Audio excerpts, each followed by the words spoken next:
Te digo la otra, la política dicha desde otro lugar. Todos me dicen que nunca voy a llegar a nada. En una sociedad capitalista donde está regida principalmente por el conflicto capital-trabajo, cuando hay desaceleración económica, en general el capital avanza como de tres maneras sobre el trabajo. Una directa, que se le suele llamar directa, que es que implica, digamos, como la más clásica, que bueno, cuando vienen procesos de recesivos se empieza a haber desempleo, se pierden derechos laborales, aumenta la informalidad en el trabajo, el salario real suele bajar, ¿sí?, de distintas formas, como pasó en el 2002, por poner un ejemplo claro. Uh-huh. Y eso, entre otras cosas, se ve, los economistas lo podemos mirar con cierta claridad, viendo cuánto de la riqueza que se genera, medida en el PBI, pasa a ser a manos de la clase trabajadora, que se mide la masa salarial. Cuando miramos esos procesos de ajuste, las crisis tienden a resentir mucho sobre el trabajo, y la torta se achica, pero para los trabajadores se achica más todavía. Eso es como una parte. Y después está la parte indirecta, que es de aquellas cuestiones que tienen que ver con presupuesto público, derechos, educación, servicios sociales de todo tipo, y con cómo se financia ese presupuesto, que se le llama en general todo lo que tiene que ver con el salario indirecto, que es otra forma en la que el capital avanza sobre el trabajo. Y después hay como una tercera más sutil, que tiene que ver con mercantilización de la vida, ¿no? Que desde los 70 para acá ha avanzado mucho en distintos espacios de la vida nuestra como seres humanos, que cada vez están más mercantilizados. Por poner un ejemplo, para que entienda todo el mundo, cuando vos jugabas, yo de gurí, jugaba al fútbol en la calle, y ahora se juega mucho más al fútbol en lugares que se paga para ir, como las canchas de fútbol 5. Esos avances en mercantilización son bastante fuertes. Uh-huh. Y bueno, entonces para entender esos tres mecanismos, estos cambios presupuestales entre la ley de presupuesto y ahora lo que propone el Ejecutivo, tienen esos tres componentes claros, porque tenemos, por un lado, unas pautas salariales, que yo en un artículo que estaba en Brecha lo analizo muy brevemente, pero unas pautas salariales para el sector privado que implican pérdida de salario real, o sea, un avance directo sobre el trabajo. Uh-huh.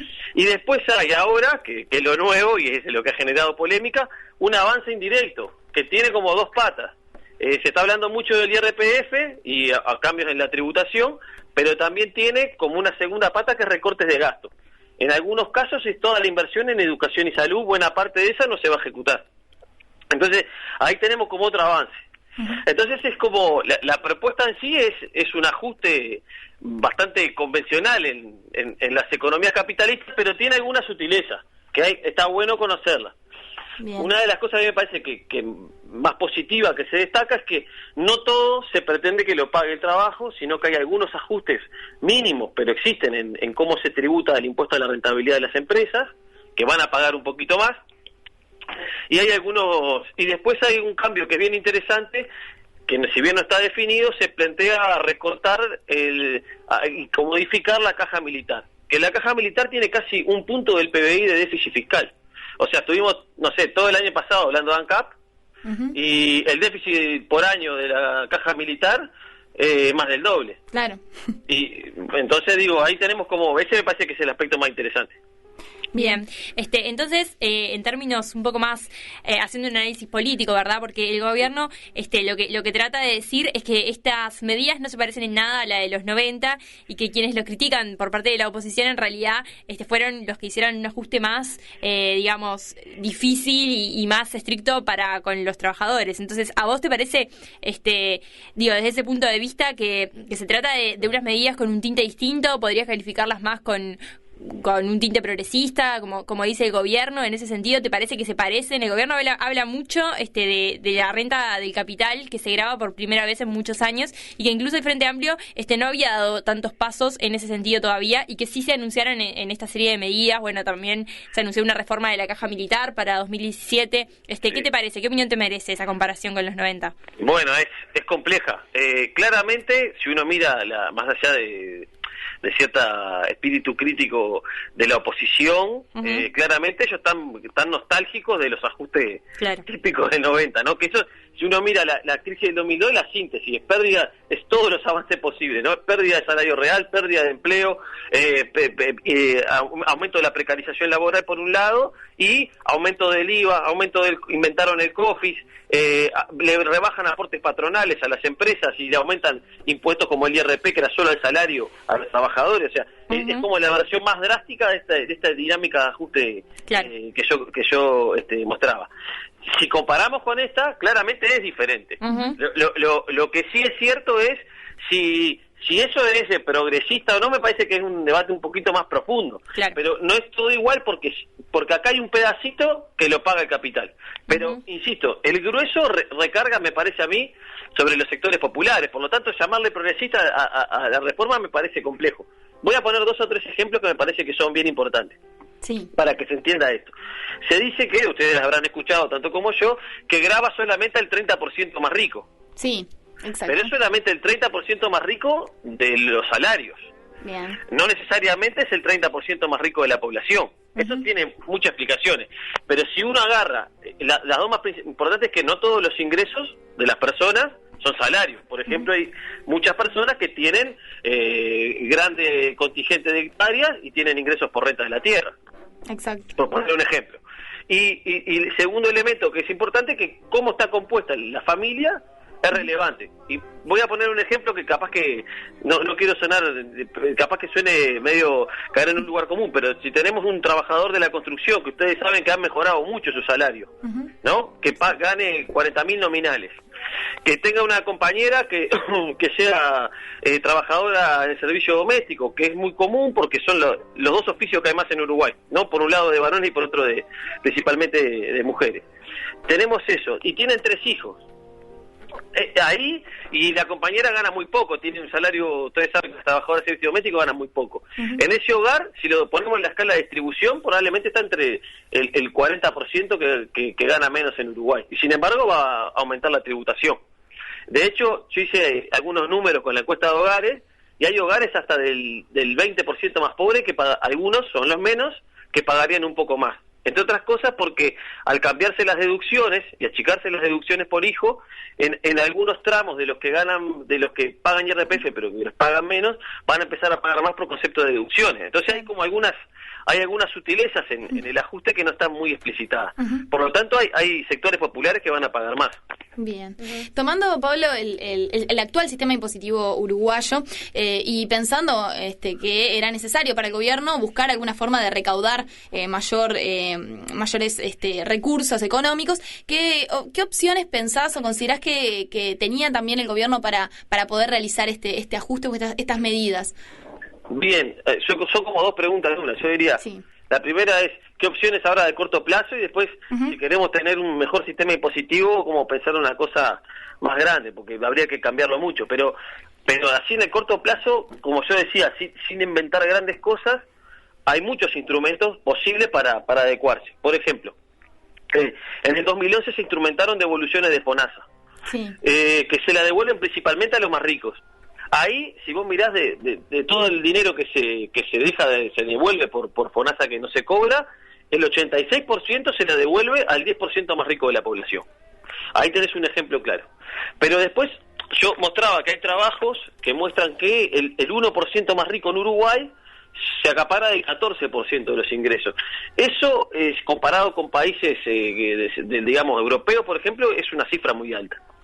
Y ahí hay ingresos del capital que tienen, la mayoría de los ingresos del capital están concentrados en ese pequeño estrato, que no están siendo muy gravados. Por ejemplo, tenemos el IRPF categoría 1, o sea, que grava el capital en utilidades, es del 7% y no se modifica en esta propuesta. En términos generales, se modifica en algunos casos muy particulares. Y ahí, por ejemplo, si vos comparás con otros países, esa tasa llega hasta el 21%. Y cuando se quiso hacer la reforma tributaria en el 2007, se había propuesto hasta de 15%, como una cosa razonable. Quiero decir que ahí había un margen muy grande para aumentar la tributación. Y en particular, y con esto cierro como el caso me parece más complicado, es en el agro, ¿no? Que la renta lo que paga acá se cobra, se apropia el Estado por concepto de renta de la tierra es ridículo, es ridículamente bajo. Antes de Macri, digamos, cuando tú comparabas una hectárea de soja argentina con una hectárea de soja producida en Uruguay, la hectárea de soja argentina tributaba 500% más, o sea, 5 veces. Por lo tanto, acá, eso, entre otras cosas, porque ellos tenían detracciones, pero aparte porque la renta de la tierra se paga muy poco. Los aforos del impuesto de patrimonio, que ahora se puso hace poco, pero los aforos por la contribución rural y todo eso son ridículos, son muy bajos. Entonces había como toda una serie de medidas que se podía gravar más a gente que indudablemente es la que más tiene y de la que más gana, que no se están instrumentando. Entonces me parece que es difícil hacer como una valoración positiva, porque en esa idea de que sea justamente una suerte de ajuste progresista, digamos, o un ajuste propio de un gobierno de izquierda, hay un montón de gente que gana mucho que no está siendo grabada. Bien, y tú mencionabas, Pablo, que en términos generales, ¿cuáles eran, para ti, cuál era tu visión sobre el sistema impositivo uruguayo y cuáles eran para ti algunas de las modificaciones que considerabas debían hacerse? Un poco mencionabas que mi pregunta tenía 2 partes, vayamos a la segunda. Bien, y como la segunda, sí, capaz que es como casi que un chiste, pero tenemos naturalizado un problema que es complicado y que en la izquierda incluso más crítica a veces también tenemos ese problema, que es que solemos enojarnos mucho con el IRPF, a pesar de que potencialmente tal vez sea el mejor impuesto que tenemos, y no nos enojamos tanto con el IVA, ¿no? Y nosotros tenemos un IVA que, a pesar de que se bajó, y es cierto que se bajó, y esta propuesta incluso pretende bajarla también, eso es un aspecto positivo, pero que al ser con tarjeta excluye un contingente muy importante de sectores de bajos ingresos. Tenemos un IVA altísimo, que por ejemplo, eso quiere decir que la mitad de la recaudación, más de la mitad de la recaudación, viene de un impuesto que, si uno intenta ver quién lo paga, el 20% más pobre de la población gasta casi 11%, destina casi 11% de sus ingresos a pagar IVA, y el 20% más rico un poco más de un 5%, o sea, el esfuerzo que hace es de la mitad.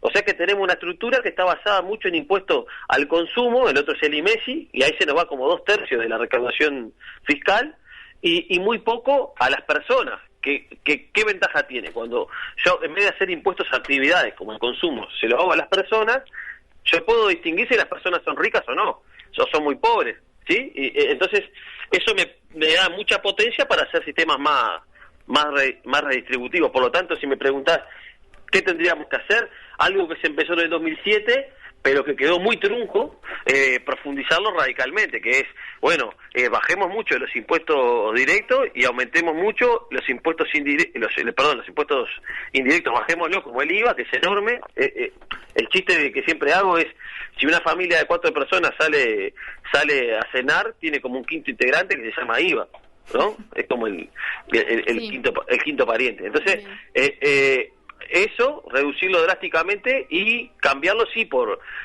cambios en el IRPF, pero no solamente el que va al salario, sino también en el capital y impuestos al patrimonio, que yo creo que eso en Uruguay, dada la enorme concentración de la propiedad de la tierra, sería una cosa muy buena.